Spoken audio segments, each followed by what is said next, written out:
মহারাজ নহুষার ব্যাপারে আপনারা শুনেছেন কি না? যুধিষ্ঠির মহারাজের পূর্বজ ছিলেন নহুষা। আর এই নহুষা মহারাজ অনেকগুলো যজ্ঞ করেছে, কি বলে অশ্বমেধ যজ্ঞগুলো।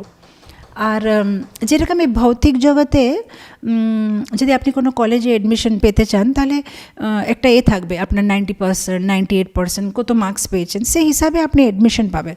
সেরকম স্বর্গে যদি কেউ ইন্দ্র হতে চায়, তাহলে সে কত পুণ্য করেছে তার একটা কোয়ালিফিকেশন আছে। কত যজ্ঞ করেছে, কত ব্রত করেছে, কত পুণ্য করেছে, সেভাবে ইন্দ্র বানানো হয়।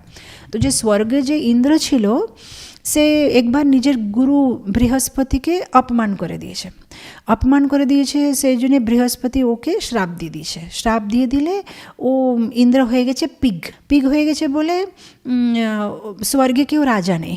এখন স্বর্গে রাজা নেই, তো কাকে রাজা বানাবো? তো ওদের যে পুরো ক্যান্ডিডেটের লিস্ট আছে যে কাকে রাজা বানানো যায়, সেখানে নহুষার নাম ছিল আর অনেক লোকের নাম ছিল। কিন্তু নহুষার নামের কাছে লেখা ছিল যে উনি পুরুষোত্তম ব্রত করেছে।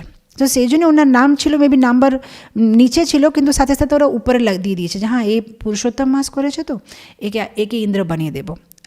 উনি মানে 100খানা অশ্বমেধ যজ্ঞ পূর্তি করেনি, এখনও মানে 10টা-12টা বাকি ছিল। কিন্তু যেহেতু উনি পুরুষোত্তম মাস করেছে, ওনাকে ইন্দ্র বানিয়ে দিয়েছে। অবশ্যই তারপরে অনেকটা ঘটনা হয়েছে। ইন্দ্র বানার পরে ওনার একটু কি বলে খুব অভিমান এসে গেছে।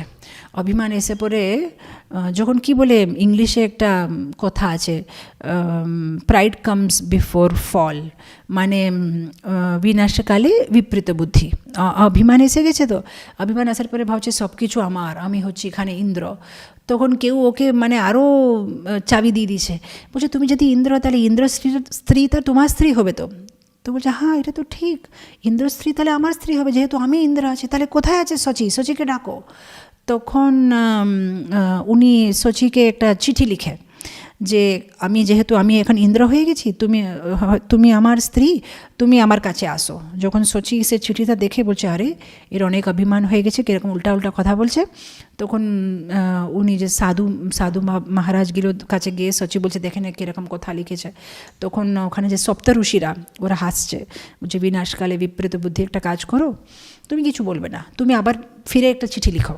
বলে হ্যাঁ, আপনি ঠিক বলেছেন, আমি আপনার কাছে আসবো, কিন্তু আগে আমাকে নিতে জন্য আসতে হবে। তো আপনি একটা কাজ করেন, পালকিতে করে ব্যান্ড বাজা দিয়ে আমার বাড়িতে আসেন, আমাকে নিয়ে যান, সেটা আমার ভালো লাগবে। আর আপনি যখন পালকিতে আসবেন, এমনি আসবেন না, সপ্ত ঋষিরা যেন আপনাকে পালকিতে করে নিয়ে আসে। যেহেতু আপনি তো এখন ইন্দ্র, আপনাকে ভালোভাবে আসতে হবে, তো সেভাবে আপনি এসে আমাকে যদি নিয়ে যাবেন, আমি আপনার সাথে চলে আসবো। এরকম করে চিঠি লিখেছে।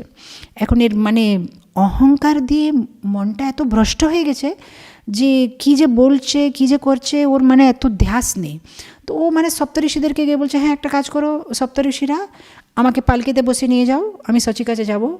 তো এখনই সপ্তঋষিরা ভাবছে হ্যাঁ, এর এখন দিমাগটা খারাপ হয়ে গেছে, বলছে হ্যাঁ ঠিক আছে, আসো, নিয়ে যাবো, কী আছে ওটাতে। তো ওরা মানে পালকিতে করে সবাই নিয়ে ওকে মানে বসে নিয়ে যাচ্ছে। এখন মানে এত বুদ্ধিভ্রষ্ট হয়ে গেছে, নিজে বুঝতে পারছে না যে আমি ঋষিদেরকে বলছি আমাকে মানে তুলে নিয়ে যাও, ঋষিরা হচ্ছে মানে পূজনীয়, তাদের কাছে এরকম কাজ করাচ্ছি, এতটুকু বুদ্ধি নেই।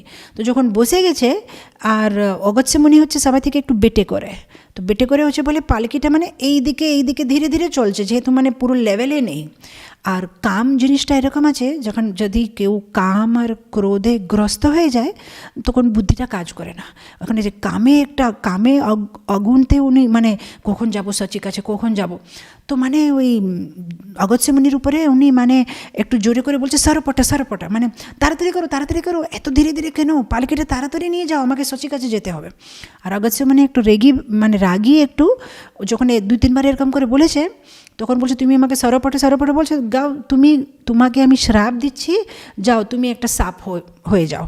তো সাথে সাথে মানে যে পালকিতে এরম পুরো সাজিয়ে, পুরো পারফিউম দিয়ে যে শচীর সাথে দেখা করবো যে আনন্দে ছিল, সাথে সাথে সাপ হয়ে ভুলোকে পড়ে গেছে। অনেক বছর সাপ হয়ে ওনাকে থাকতে হলো। অবশ্য এই কথাটা পুরুষোত্তম মাসের সাথে কোনো লেনাদেনা নেই, জাস্ট আমার মনে পড়লো বলে আপনাদের সাথে শেয়ার করলাম। যে সে এই নহুষা যে পরে সাপ হয়ে গেছে, সে ইন্দ্র বানার সুযোগ কেন পেয়েছে? যেহেতু পুরুষোত্তম মাস করেছিল, নাহলে ওর কোনো কোয়ালিফিকেশন ছিল না।